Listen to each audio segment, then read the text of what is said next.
मुझे लगा नेताजी को जयंती के अवसर पर दूध पिलाया जाए लोगों को। हाँ। ठंडी का मौसम चल रहा है भाई, और भाजपा वालों से लड़ने के लिए थोड़ा सा मजबूत होना है, शारीरिक रूप से आप मानसिक रूप से मजबूत होना जरूरी है। और इस भीड़ में कोई भाजपा के दूध पीने लगा, वो भी प्रोटीन ले गया था। भाजपा ही तो पचा नहीं पाएगा, ये नहीं दूध बचा पाएगा। भाजपा वाले देखिए उनकी आदत नहीं है शुद्ध दूध पीने की। इस हमारे अपनी सीट नहीं बचा पाए, कह रहे 2027। अरे यार, अरे उनके तो प्रदेश अध्यक्ष बनने का मामला चल रहा है बीजेपी के। नहीं, राष्ट्रीय अध्यक्ष नहीं, प्रधानमंत्री बना दे भाई भाजपा, हमसे इससे क्या है। लेकिन अपनी सीट नहीं जीत पा रहे हो, प्रधानमंत्री बन जाओगे, क्या मतलब है। मैं सीधा भैया से मिलने के चला है, मतलब मुझे किसी ने नहीं, बीच में कोई बैरियर नहीं था, और आज तक ऊपर वाले के आशीर्वाद से कोई बैरियर नहीं। अखिलेश यादव से मिलना कितना आसान रहता है। बाबा के यहाँ कोई चला जाए कार्यकर्ता, कोई चला जाए, गली में नहीं खड़ा हो सकता भाई, उनके बंगले के सामने नहीं खड़ा हो सकता। वहां लट मार के उसको भां पर तोड़ दिया जाएगा। बताओ क्या बात करते हो। भाजपा सिर्फ गाय गोबर, हिंदू मुसलमान, सिर्फ इसी पे कर करके जिस तरीके से धर्म जाति के नाम पर लोगों को लड़ा करके राज करना चाहते हैं। आते रहिए भैया, आइए आइए आइए आइए। ये दुकान का काउंटर जो आपको दिख रहा है, आते रहिए भैया, आते रहिए। लखनऊ में वैसे ठंडी में गर्म दूध पीने का बड़ा रिवाज है, लेकिन आज ये दुकान नहीं है, ये वितरण है नेताजी के जन्मदिन के मौके पर। और फ्रेम में जो आदमी नजर आ रहा है, ये कभी नेताजी के नाम पर कुंभ में एक पूरा अखाड़ा लगा देते हैं, कभी ये प्रयागराज में बाढ़ में नाव पर लोगों को भरपेट खाना और राशन पहुंचाते हैं। संदीप यादव हमारे साथ हैं। संदीप भैया, बहुत बहुत स्वागत आपका, धन्यवाद। जी, नमस्कार। आज बड़ा मौका है, नेताजी को बिल्कुल अनोखे अंदाज में आपने याद किया। बिल्कुल बिल्कुल। देखिए सभी, नेताजी से बड़ा कोई सामाजिक संत नहीं हो सकता। जो विश्व का सबसे बड़ा मेला लगा था, तो नेताजी की प्रतिमा हम लोगों ने लगाया था और जनता के बीच में सेवा किया था।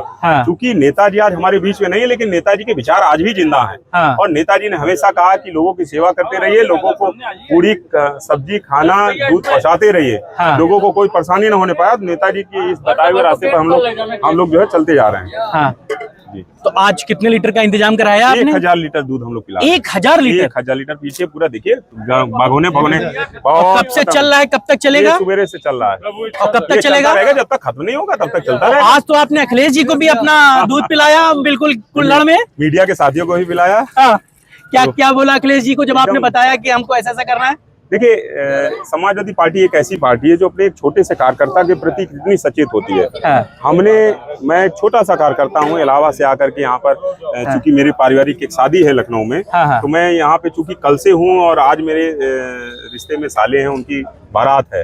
तो ये कहीं ना कहीं हम लोग जो है आज बारात में शामिल होंगे, तो मुझे लगा कि लखनऊ में भी कुछ करना चाहिए। और इलाहाबाद में मैं करता रहता हूँ, तो मुझे लगा नेताजी को जयंती के अवसर पर दूध पिलाया जाए लोगों को। ठंडी का मौसम चल रहा है भाई, और भाजपा वालों से लड़ने के लिए थोड़ा सा मजबूत होना है, शारीरिक रूप से आप मानसिक रूप से मजबूत होना जरूरी है। और दूध में देखिए सारे प्रोटीन मिनरल्स पाए जाते हैं। दूध से बढ़िया आहार कोई नहीं है। यहाँ से दूध पीजिए और जनता के बीच जा करके लग जाइए। और इस भीड़ में कोई भाजपा के दूध पीने लगा, वो भी प्रोटीन ले गया था। भाजपा ही तो पचा नहीं पाएगा, ये नहीं दूध बचा पाएगा। भाजपा वाले देखिए उनकी आदत नहीं है शुद्ध दूध पीने की। अच्छा, ये देखिए पाउडर वाला दूध चूंकि बचपन से पीते हैं। देखिए असली गौपालक तो हम ही लोग हैं ना। ये तो गाय गोबर गंगा की राजनीति करते हैं। इनके घरों में आप जाकर के देखिए, बड़ी बड़ी जाति के इनके यहाँ कुत्ते पाए जाते हैं, बड़ी बड़ी ब्रीड के। तो इनके यहाँ जाकर के आप किसी के घर में देख लीजिए, कोई गाय रखा हो तो आप बता दीजिए हमको। आप जरूर चेक करिएगा। महाकुंभ में विश्व का सबसे बड़ा मेला था, लेकिन किसी के कैंप में गाय नहीं थी। लेकिन सदैव मुलायम सिंह यादव स्मृति सेवा संस्थान के शिविर में, नेताजी के शिविर में एक गाय थी, जिसने गाय ने बछिया को जन्म दिया। उस बछिया का जन्म जो हुआ, उसको साधु संतों ने वहाँ गंगा नाम रख दिया। तो हम लोग तो असली गौपालक हैं, हम लोग गाय रखते हैं। लेकिन ये लोग, जी प्रणाम, ठीक है। तो ये इस तरीके से जनता के बीच में गुमराह करने का काम करें, और इनको गुमराह। अच्छा संदीप, बिहार के चुनाव के बाद लगता है थोड़ा मनोबल टूट गया, कमजोर हो गया। जितनी मेहनत अखिलेश जी ने की, उतना नतीजा नहीं आया वहां से। देखिए, बिहार की रणनीति में बिहार के वोटर्स के जो मूड है, बिहार का जो मिजाज है, और यूपी का जो मिजाज है, दोनों में बहुत डिफरेंट है। दोनों में बहुत अंतर है।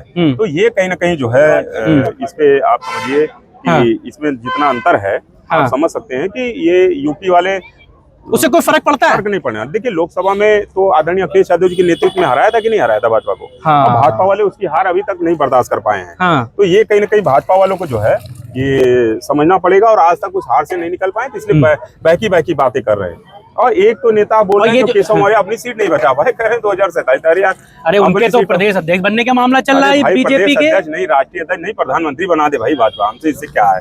लेकिन अपनी सीट नहीं जीत पा रहे हो, प्रधानमंत्री बन जाओगे, क्या मतलब है बताओ।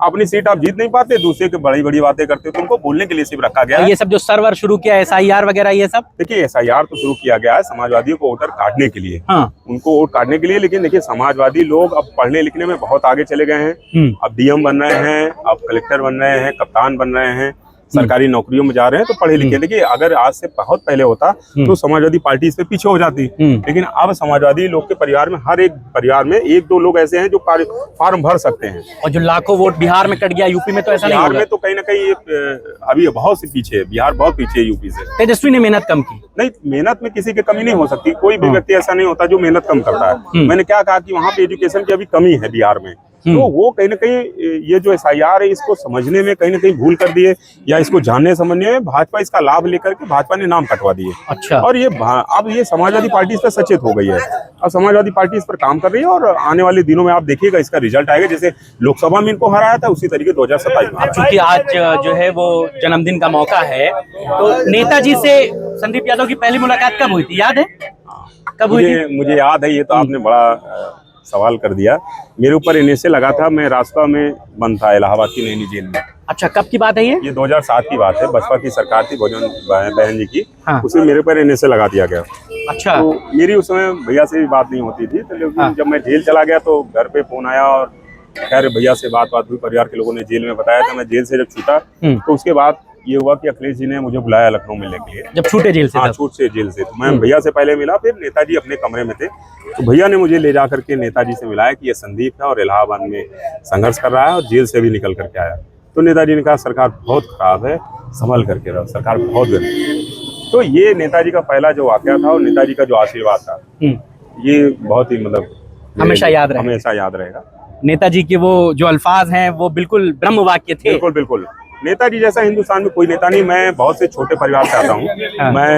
मेरे दादाजी चौकीदार थे इलाहाबाद में, जो चंद्रशेखर आजाद पार्क है, जहाँ आप शहीद चंद्रशेखर आजाद पार्क देखा होगा, कंपनी गार्डन जिसे कहते हैं। तो ये कहीं ना कहीं वहाँ पे मेरे दादाजी चौकीदार थे, मेरे पिताजी वहीं पर माली की पोस्ट पे थे। तो ये कितने छोटे से परिवार से निकल करके मुझे 2-2 बार टिकट दिया, तो ये बड़ी चीज थी। ये समाजवादी पार्टी कर सकती है, हिंदुस्तान में कोई ऐसी पार्टी नहीं है। किसने इंस्पायर किया संदीप को नेता बनने के लिए? नेताजी ने इंस्पायर किया या अखिलेश जी का यंग डायनामिक इमेज था कि नए लोगों की पार्टी है, चलो कुछ देखा जाए, किया जाए? देखिए, ये तो हम लोग जब विश्वविद्यालय में गए तो वहाँ पर जब छात्र राजनीति में हम लोग एक्टिव हुए, तो आदरणीय अखिलेश यादव जी से मैं सीधा मिला, और मुझे किसी ने मिलवाया नहीं अखिलेश यादव जी से। अच्छा। ये संदीप है। हाँ। नेताजी से तो अखिलेश भैया ने मुझे मिलवाया। हाँ। लेकिन अखिलेश भैया से किसी ने नहीं मिलवाया। हाँ। मैं उस समय तक लखनऊ नहीं आया था। हाँ। लेकिन मैं आया तो सीधा अखिलेश भैया से मिला, और अखिलेश भैया जब मैं जेल में था तब घर वालों से बात किए थे। हाँ। मैं निकला तो फोन पे भैया से मेरी बात हुई। हाँ। मैं सीधा भैया से मिलने के चला आया। मतलब मुझे किसी ने नहीं, बीच में कोई बैरियर नहीं था। हाँ। और आज तक ऊपर वाले के आशीर्वाद से कोई बैरियर नहीं। अखिलेश यादव से मिलना कितना आसान रहता है? लगता है कि जितना भीड़ उमड़ती है, सड़क पे गिर जाती है, पहिए के नीचे लेट जाती है, इतना कितना आसान है या कितना मुश्किल है अखिलेश यादव से मिलना? अब ये बताइए, बाबा के यहाँ कोई चला जाए कार्यकर्ता, कोई चला जाए, गली में नहीं खड़ा हो सकता भाई, उनके बंगले के सामने नहीं खड़ा हो सकता।